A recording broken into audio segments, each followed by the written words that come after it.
அந்த பெருமாள் பார்த்து இப்படி கூப்பிடுறார். ஆக்வான ஹஸ்தம். எங்கேயோ ரொம்ப ஓடின்னு இருக்காப்புல இருக்கே, எப்ப இங்க வரப்போறேன் அப்படின்னு கூப்பிடுறதுக்காக தான் இந்த ஆஹ்வான ஹஸ்தம். நாம் அதை கொஞ்சம் கண்டும் கண்டு கொள்ளாதபடி வேகமா போக பார்ப்போம். ஆனா அவர் கையை மாத்தவே மாட்டார்.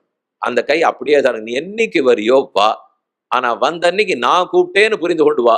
நீ போனதெல்லாம் ஒன்னாலே, வந்ததெல்லாம் என்னாலே. இது மட்டும் அவர் விடவே மாட்டார். நமக்கு புரியவே புரியாது. வந்தாலும் ஒன்னாலேன்னு சொல்லு, போனாலும் ஒன்னாலே சொல்லுனால், இது ஒரு சின்ன விஷயம் தான் நான் சொல்லிட்டு இருக்கிறது. ஆனா ரொம்ப ஆழமா புரிஞ்சுக்க வேண்டியது. நாம பெருமாள்கிட்டேருந்து விலகி போறோம்னாலும் அவர் தான் காரணம். அவர் தானே சுவாமி செய்விக்கிறார். கர்த்தா காரயித்தாச்சு சகா. திரும்ப அவர்கிட்ட வந்தேன்னாலும் அவர் அருளாலே. எதையுமே ரெண்டையுமே ஒத்தர் பொறுப்புல வச்சுக்கிறத நம்ம ஒத்துப்போம். நான் கெட்டு போனாலும் அவரால தான், நல்லவனாலும் அவரால தான். நான் பாடினாலும் அவரால தான், பாடாட்டாலும் அவரால தான். பேசினாலும் அவரால தான், பேசாட்டாலும் அவரால தான். ஆனா அவர் ஒத்துக்க மாட்டேங்கிறாரு. இல்ல நீ தப்பா புரிஞ்சுட்டு இருக்க.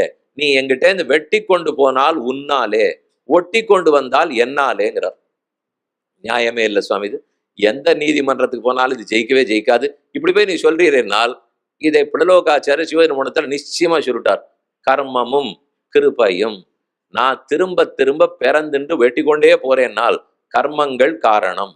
ஒரு நாள் அவர் திருவடிகளை அடைகிறேன் என்றால் அவருடைய கிருபை காரணம்.